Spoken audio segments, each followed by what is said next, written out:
work this time, but this, assuming we're able to get it to work, we're going to be talking about zombie versus senescent cells. This is an item out of David Sinclair's book Lifespan. I'm doing a series on it. As you can see, this came out of number 8 on the series. I'm obviously able to do a long series on this book because this channel covers the same sort of stuff that he covers in the book. So I'm having a blast doing that series. We did publish the first video on the book, I think yesterday or the day before, and the other 7 are waiting. Hopefully I'll get another 1 or 2 out of there. But let's talk about zombie cells. Before we do, I had a little slide in here to, again, give you some orientation on David Sinclair. He's a PhD longevity researcher. He's tenured at Harvard.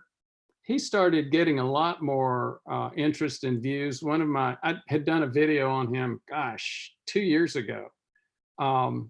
And it sort of languished, didn't get a lot of views until he appeared on Joe Rogan Experience. And Joe Rogan's got like a gazillion viewers, and anybody that appears there starts getting a lot of views.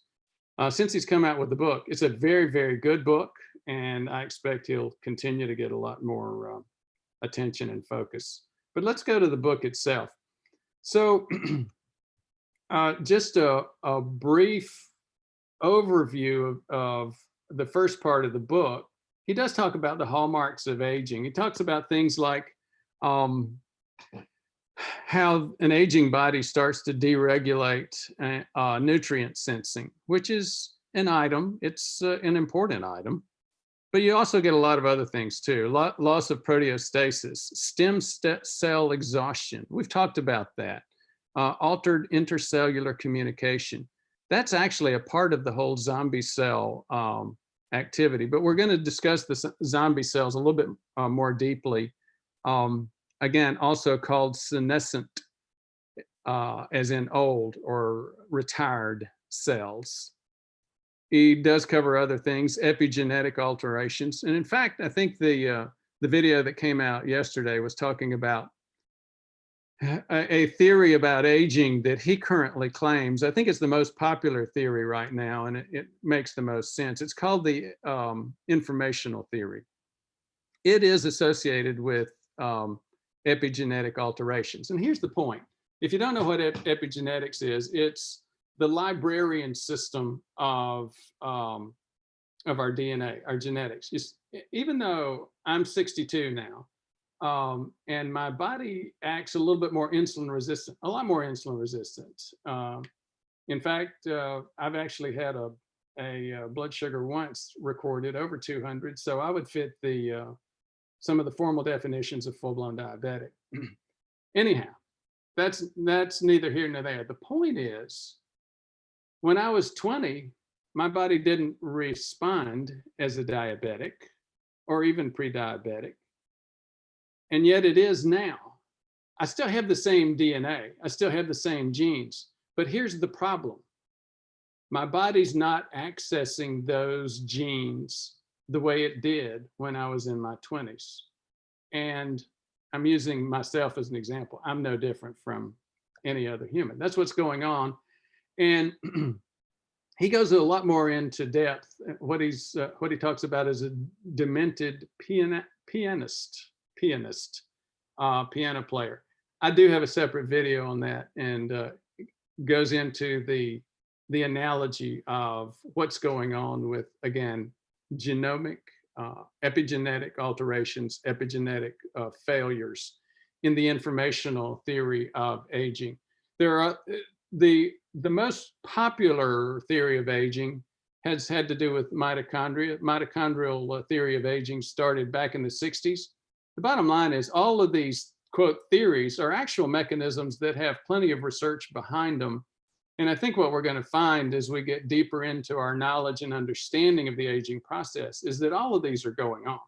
And you see that in the book. He makes no comments about that either. All of these processes are going on. You've heard about telomere attrition. Telomeres are the caps on the end of the chromosomes. They're somewhat involved with, significantly involved with epigenetics as well. And you begin to get loss of the telomeres as you age. So that's a little bit of information about the different types of metabolic processes that go on with aging. Now you see this pill bottle over here. It's called Spry Cell, dasatinib or dasatinib. It's a medication that has been developed by the folks at Mayo. Now, why am I showing that? That's actually a medication that clears the body of zombie cells. So, like many other things, is there going to become a black market for dasatinib? No, not right now. And here's why. It's a fairly heavy-duty cancer drug, and it's being used for cancers. We'll talk about that in just a minute. Let's talk a little bit more about senescent or zombie cells. They were discovered in 1961. Macrophages, which are a type of immune cells, are more commonly seen as zombie cells, but you do see zombie cells in all tissue types. Basically, what's going on, and here's why they call it a zombie cell, is the cell is shutting down. Excuse me.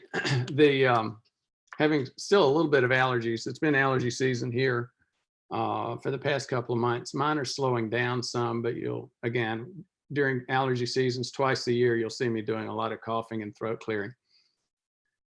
The zombie cells have shut down some critical processes within the cell, one of them being, excuse me, epigenetics. So that ability to access DNA. Now, but here's part of the issue. Before you start thinking there's going to be a black market for Spry Cell to clear out the body, to clear zombie cells out of the body, the shutting down of epigenetics actually has a significant purpose, positive purpose in a couple of areas. For example, it protects the cell from DNA damage and therefore protects the cell from cancers, certain cancers. And again, that's part of what Spry Cell is about. The zombie cell process also has been found to help with healing. So there's still a lot more to learn about zombie cells, but here's the bad side of them. They send out cytokines, and you may remember what cytokines are. You break down the word. Don't trip over it. Cyto just means cell, and kines means attractants. So it's cell attractants. So what's going on is you're sending out chemical notices to inflammatory cells to come in and deal with some sort of foreign body or inflammatory process. That is the inflammatory link with zombie cells. So therefore, it's recruiting immune cells to come in. And here's the other thing: if you have a zombie cell in a tissue, it tends to recruit cells near it to become zombie cells as well. Other people have described these as grumpy retiree, grumpy retiree types of cells. Again, they shut down several critical processes like epigenetics, and then they start sending out messages to neighboring cells to do the same thing, and to immune cells to come in and start the inflammatory process.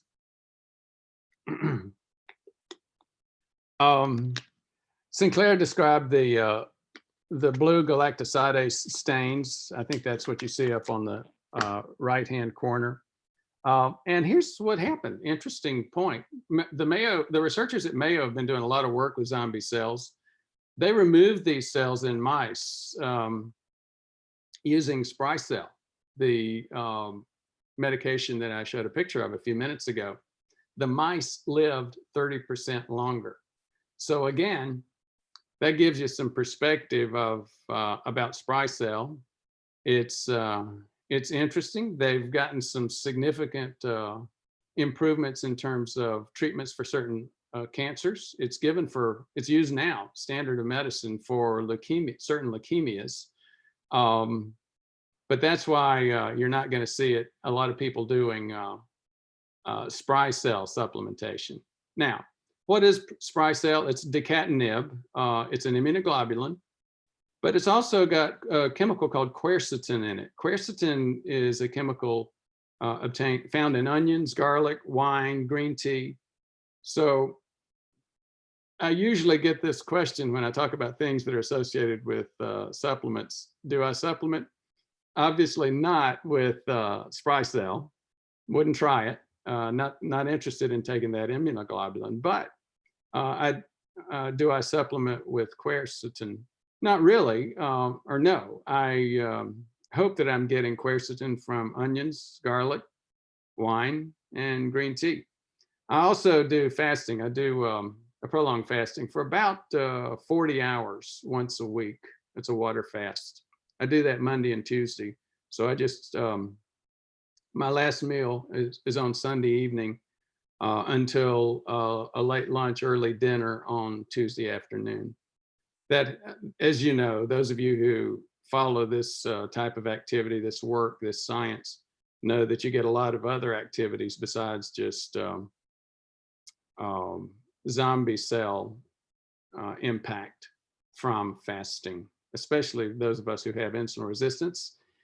And those of us who have insulin resistance or full-blown diabetes are outnumber the rest of us. It's over half of us age 30 and above. So last slide on the topic, and then we'll go back and see if I can manipulate this technology to where I can see if we've gotten attendance and questions. So again, it's cellular aging, not organ-related disease. As these three pictures are David Sinclair on the right, and he's got some bad news for people that are calorie restriction haters like Jason Fung. He likes to say that fasting is much better and calorie restriction doesn't work. It does work if you can maintain it long term. At Walter Longo on the bottom, he's the guy at USC, is it Irvine? Italian that's developed Prolon, the fasting mimicking diet. He coined the term juventude. And again, the point behind juventude is that, and all of the gerontology researchers, all the longevity researchers have the same thing. It's this. Medicine is built where we go for another couple of years after a dozen years or more of training, and then we learn everything there is to learn about heart disease, or we learn everything there is to learn about lung disease and become a pulmonologist, or everything there is to learn about kidney disease and become a nephrologist, et cetera, et cetera. That's really the wrong way to organize medicine, because the processes that are killing us start at the cellular level, the biochemical level, the genetic level, the epigenetic level. So we need to rethink how we do medicine if we're going to start doing it the right way and prevent it in the first place.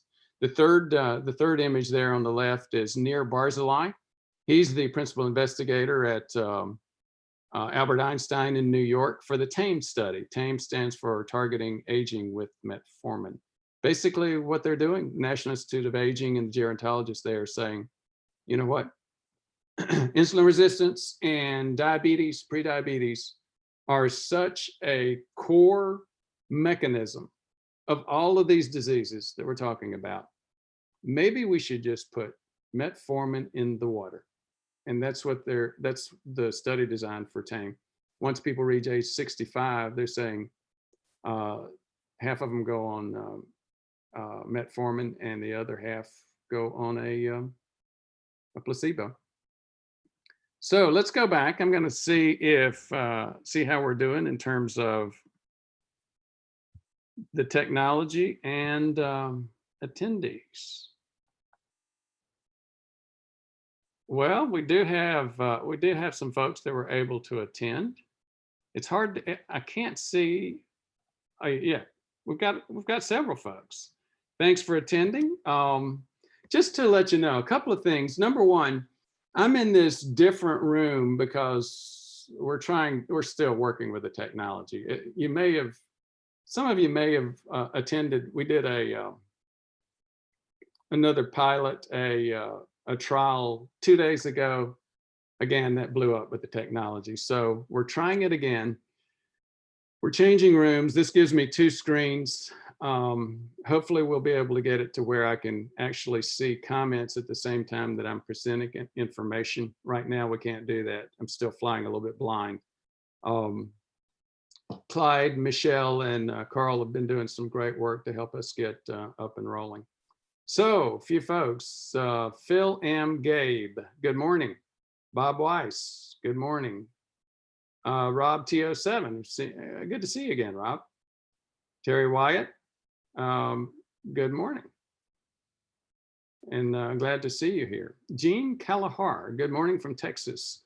Well, good morning from Lexington, Kentucky. Rad Nally, not sure about humans gaining from all this research, but mice, but mice are going to be living for decades. Isn't that the truth? 1957, Cato. Good morning. By the way, if you have any questions, please go ahead and provide the questions. One thing that we found out with all of our technology challenges, we are going to have to move our routine Wednesday YouTube Live. And I'm sure we're going to inconvenience a few folks, and I apologize. It just had to be. We continue to have so many challenges with the technology that in order to have, we need to have co-hosts. I cannot operate the switching software and the YouTube Live software and manage the deck and read questions and answer them all at the same time. As you've seen, I blow it up too many times and ruin the experience for you guys. So I do need to have a co-hosts, Clyde and Michelle are on this morning. And so what we're going to do is it's going to be 11 a.m. Eastern time instead of 6 p.m. Eastern time. We will go ahead. We plan to present 6 p.m. Eastern time tonight, just to warn the rest of the folks that are that haven't gotten the message yet. And again, thank you for your patience and your interest. Furious Doe, tech works okay now. Great. Boy, what a relief. That's been painful. Ken Patu, this time is better for me than 6 p.m. Good morning. Well, Ken, thank you very much. Where are you? Where are you located, Ken? James Cantor, how much metformin does he give? You know what? I was trying to remember that when I looked at that. It's not the lower dose. It's not 500 twice a day, and it's not the full 1,000 a day. I think it's like 750 and maybe 800. It's a good question. Oh, I will let you know though. I just did a recent video on that. It's an update. Here's the problem. Guess what? That study, at least as of 2019 and Forbes magazine, still was not going on. And here's why. The National Institutes of Health has this regulation that they cannot fund something unless it's for a disease.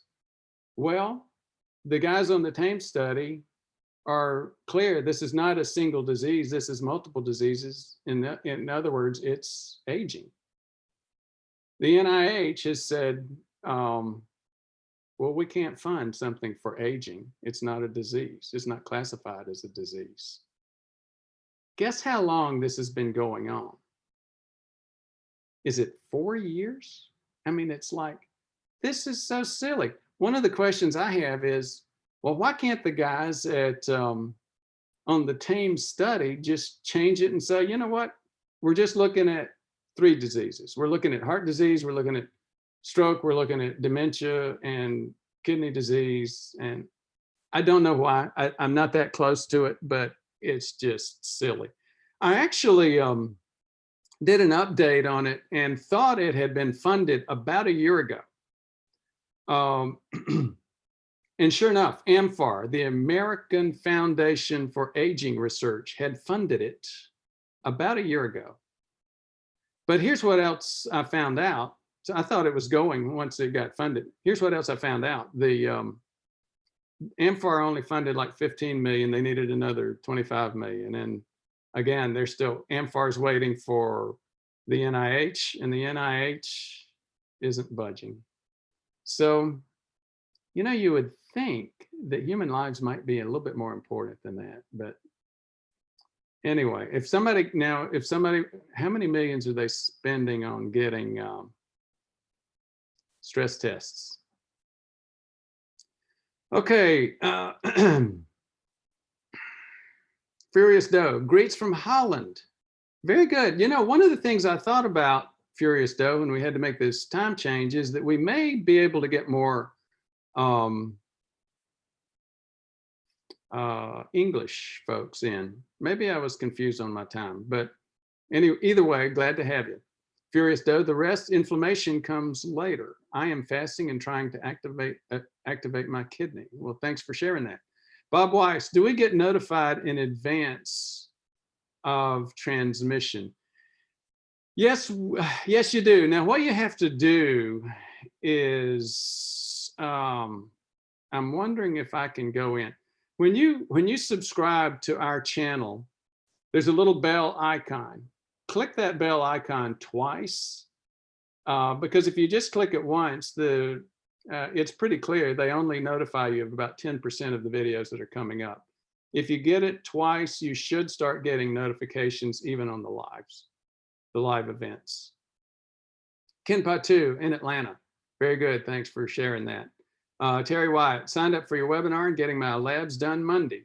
Could not afford not to do it. Thank you for the help. And thank you so much for the comment, Terry.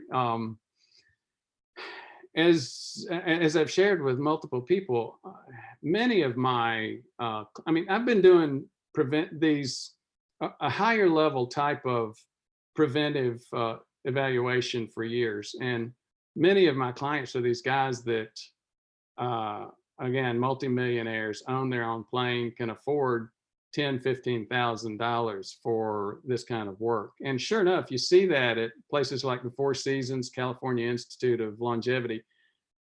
But what you get is some really good hotel accommodations and spa and that kind of stuff. And you get docs that are going to do, again, a stress test and talk with you about it. I've never included routine stress tests as part of my my evaluations. I've always had them less expensive. 5,000 was the most that we've had them. We still have more of that level of evaluation, but my passion has been to get it accessible to people that don't own their own airplanes. So we continue to work over and over and more to get the essence of preventive services for people for less. And the webinar is a major step forward in that way. Actually, thank you, Terry, for bringing that up. And what I'm going to do is use this as an opportunity to talk a little bit more about the webinar itself. Because what we're doing with webinars, you can get some of the essence of a critical preventive medicine screening program for less than $500. Right now, it's still like $299 for the next, I think, half a dozen people. Let me cover that. Before we do, I will let you know, this channel, obviously, most of the information that I've provided has tended to be technical. So I get a lot of docs, I get a lot of dentists. At one time, about half of my patients and viewers were dentists. And we can go into some detail on that. The thing is, when you have bleeding gums, be very afraid. Even if they only bleed when you go to the dentist, that's clearly a sign of arterial inflammation. And a lot of dentists know that, and that's why they get focused on this stuff. Let me just show you this, this screen for a minute. Speaking of geeks, this actual, we're live. This is my wife, by the way. I just wanted to watch. Janice has been on a few of our videos. She's our health coach. This image is showing where we're starting to take a look at getting folks that are non-geek, that are not into bioindicators, biomarkers, senescent cells, that sort of stuff, but just want to prevent their own heart attack or stroke or kidney disease or dementia. You'll start seeing that. Clyde started doing a lot of work on that this week to get that in Facebook campaigns. So just to make you aware. And again, as you'll start seeing the Facebook campaigns, some of the Facebook videos are the same videos that you see on YouTube, but a lot of these are going to be, again, hitting for John Q. Public. Now, you can go into our membership page. It now has a big statement about the webinars. If you haven't been into the membership page, everything that we're offering is located on that membership page. You get infographics, course and book reviews, free review of the upcoming book. That book actually will show you why I make disparaging comments about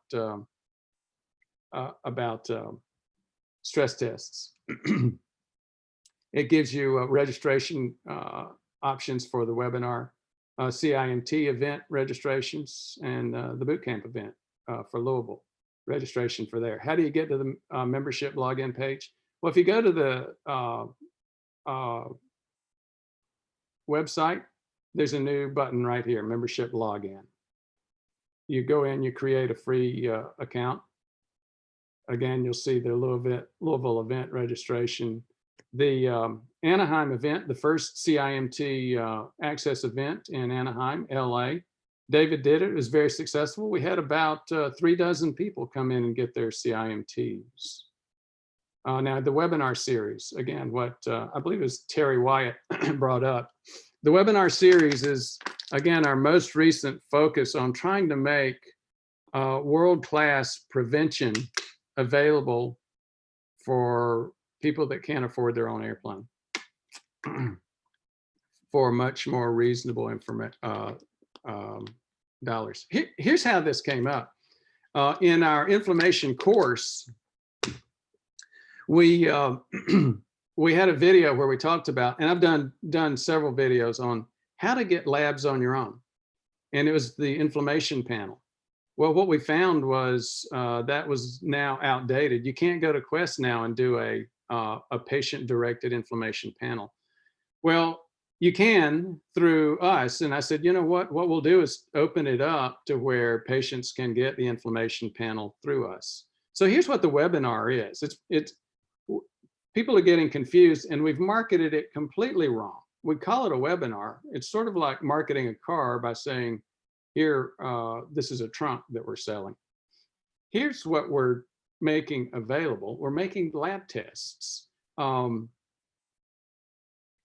The inflammation panel, which includes C-reactive protein, myeloperoxidase, MPO, plaque 2, and microalbumin creatinine ratio. We're also making the OGTT available. It's part of this $499 or $490 cost. You fast for 8 hours before you come in. You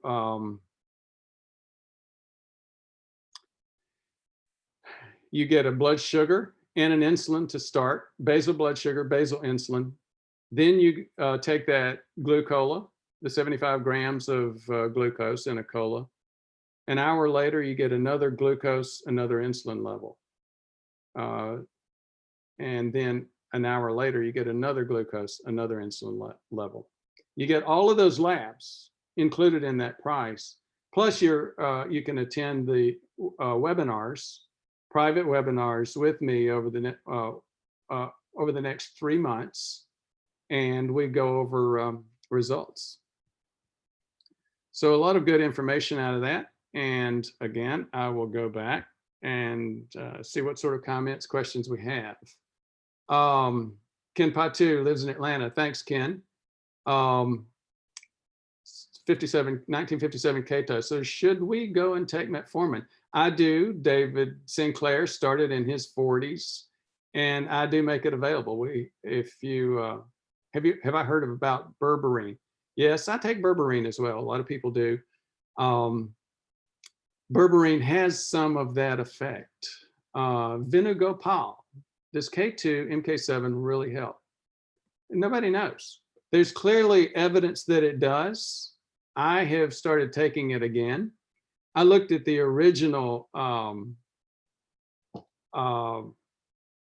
clinical trials on K2, and they're kind of, some of them are good. Some of them show evidence, some of them don't. The only one that really shows significant evidence is the Rotterdam trial.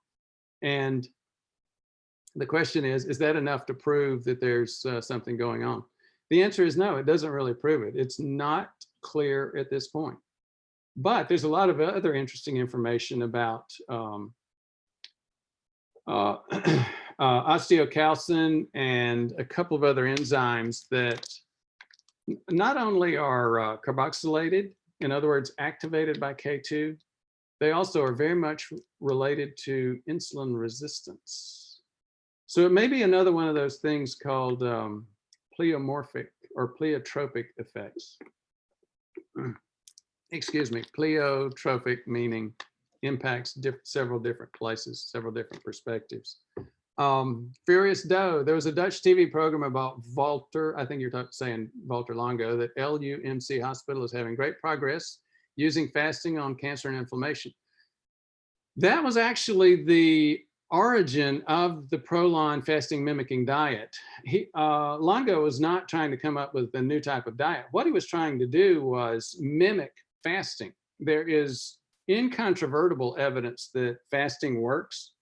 Pardon me, I need to keep these on in order to get guidance from Clyde and Michelle. Regarding the science on K2, as I said, that's iffy, it's not proven. There's no question about fasting. It does work in many, many places, many ways. But here's the problem that Longo had. You've got an oncologist, a cancer doctor. The patient is wasting away from combinations of the cancer, chemo, and radiation therapy. And then you ask them to fast the patient. They could not get their head around it. That was what led to the fasting mimicking diet. So it's a good point. Thank you for bringing it up. Joe Ingers from Sydney, Australia. Thanks.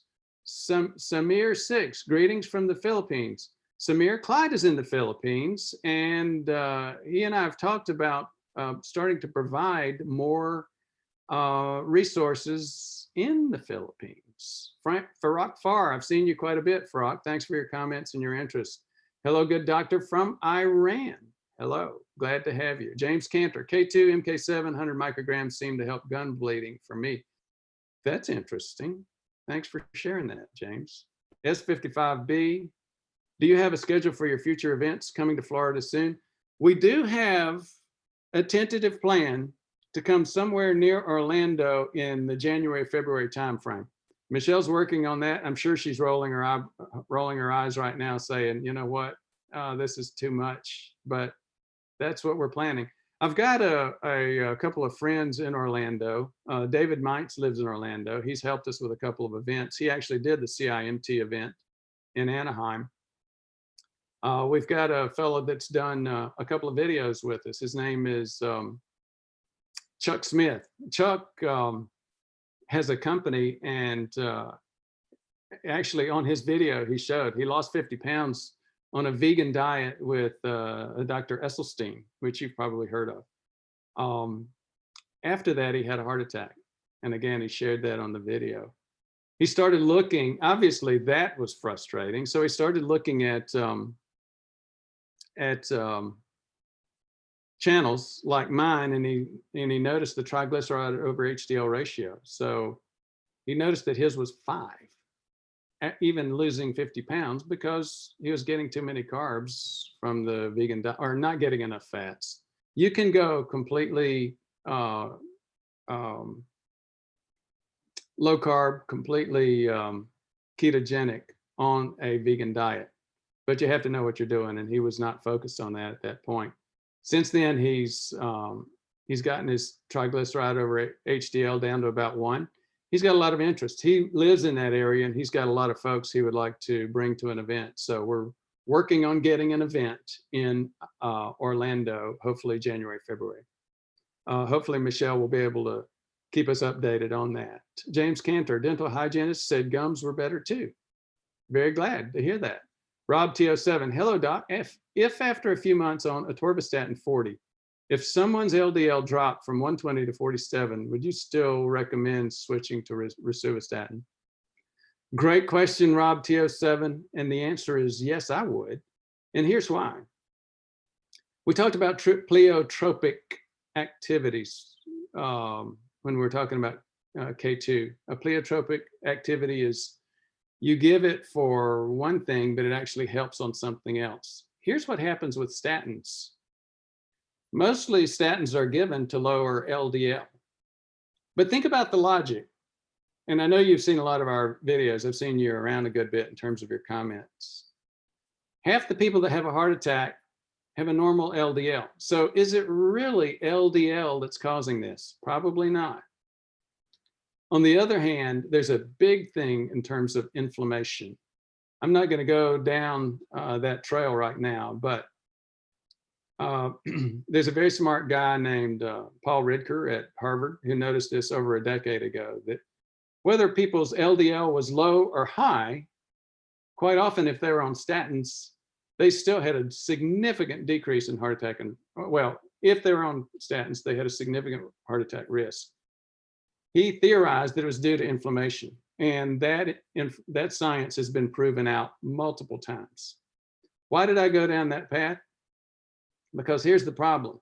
People are still taking atorvastatin, Lipitor, watching their LDL and thinking they're getting a good impact. Lipitor is the least likely of all of the statins to impact inflammation. It still does, but here's two things. If you're a female, it's less likely. And if you have insulin resistance, it's less likely. Over half of us have insulin resistance or diabetes, and half of us are females. So, and by far the biggest prescription given in the statin area is Lipitor. So from that perspective, I would say a huge portion of statin prescriptions are doing more damage than they're helping. So I hope that answers your question. Vino Gopal, James Cantor, any side effects or palpitations? James Cantor, no palpitations, still working to get blood pressure down. Statins may cause diabetes. Is it true? Actually, that's a very good point. Statins will push you down that insulin resistance highway. All of them except one. And that one is very expensive. It's called pitavastatin. Pitavastatin has not lived through its its patent yet. So again, very expensive. We didn't use it for the first couple of years that it was out because it wasn't clear that it had that pleiotropic effect of decreasing inflammation. The research is now out. Pitavastatin or Livalo does decrease inflammation. And here's what else. It's the only statin now that decreases insulin resistance as well. So so the final barrier is cost. I had a patient who was on Livalo who found a great price at a Canadian online pharmacy. He shared that with other patients at the event this past March in Orlando. They all wanted to go that route. So that I've got dozens of people now on pitavastatin from Canadian online pharmacy. So again, it's getting the the video, we're getting on into 40 minutes. I want to try to start keeping these a little bit lower, shorter, a little bit more like half an hour. So I really appreciate your interest, those of you who have joined. And again, just be aware, we plan to do a short one again tonight to let the 6 o'clock folks know, but we'll be moving to the 11 a.m. time frame. Thank you again for your interest.